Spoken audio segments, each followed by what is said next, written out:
In today's video, we are going to take a look at the VIX to begin with. And the reason is the VIX is at a key level.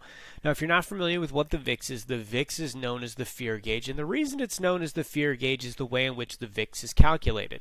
It's calculated essentially by taking a look at put to call ratio on the S&P 500. As the VIX rises, more participants are buying puts than calls. And as the VIX falls, it's the opposite. Now, as the market continues to head lower, more market participants buy puts to protect their current positions. And so as things get worse, this index tends to go higher, and that's why it's known as the fear gauge. Now, it is sitting at a major key important level right here, and that's what I wanted to talk about at the beginning of this video. I'm going to zoom in here for this year. The VIX made a big break over this 25 zone on 4/22, and I'm going to show you the chart of the S&P 500 here in just a second. But this breakout right here has held consistently over the last month and a half. The VIX has not fallen back below 25.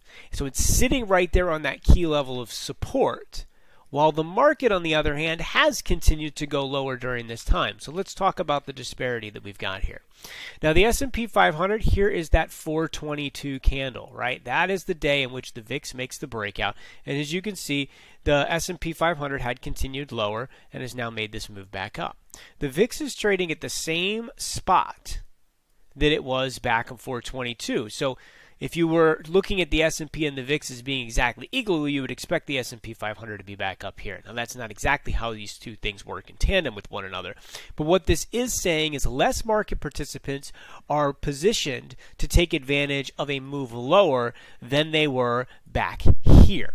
All right, when we had that original breakdown, that put to call ratio is the same as it is right here. In the S&P 500, again, it's a lot lower.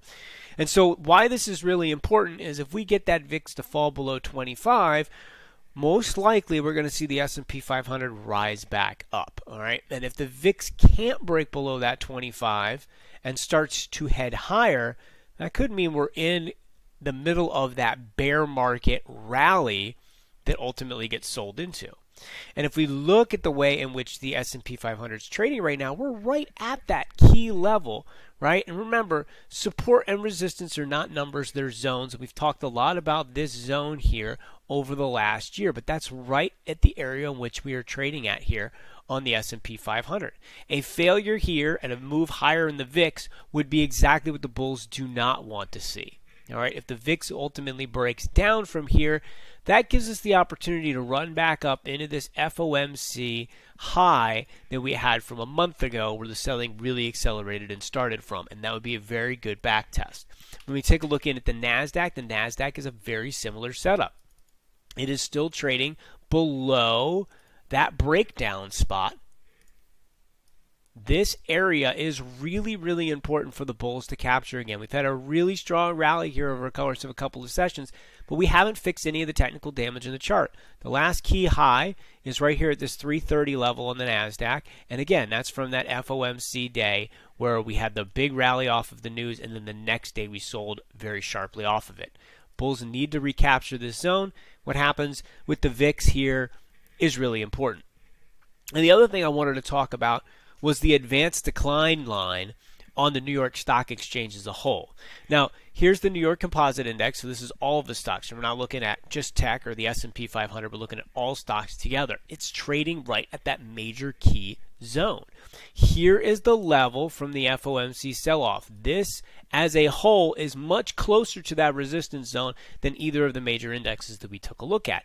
It doesn't take much more upside here to give the entire New York Stock Exchange that break above that zone, which would be a huge accomplishment and would put us on target to potentially run back up towards that 17,000 level, which is really where that next level of resistance, 16,750 to 17,000 zone. If it fails here and starts to head back lower again, then what we have is a very clear what was support broke and is now acting as resistance. That would be the worst case scenario here for the bulls, would be a failure of all stocks right at that major resistance zone. Now, one of the things that we can take a look at is the advanced decline line which just gives us a good understanding of the breadth reading of the overall market. And so I've got that here down on the bottom. And what we can see is the number of stocks advancing versus declining topped out, as we know, at the end of last year. We've talked about that a lot. But what we have is the 50-day average on here, and we are testing that from the underside. We had a breadth thrust one day, and then the next day, we did not continue that trend higher. So you can see a lot of red bars here in that advanced decline line versus when we're in a healthy market, it's a lot of green. This 50 average has been that kind of resistance zone here since the beginning of the year. Ultimately, what we're taking a look at in this video, the VIX is at a key level, the S&P 500 is at a key level, the Nasdaq is at a key level, the New York Stock Exchange, the New York Composite Index is at a key level, and the advanced decline on the entire New York Stock Exchange is at a key level as well. What happens here in the next few sessions is very, very important, and we're going to continue to pay very close attention to it. As always, I hope you guys found that content useful. If you got any questions, feel free to reach out to me at mtedeschi@perspectivewealthplanning.com, or you can give me a call at 814-580-9881. I'll see you guys tomorrow. Take care.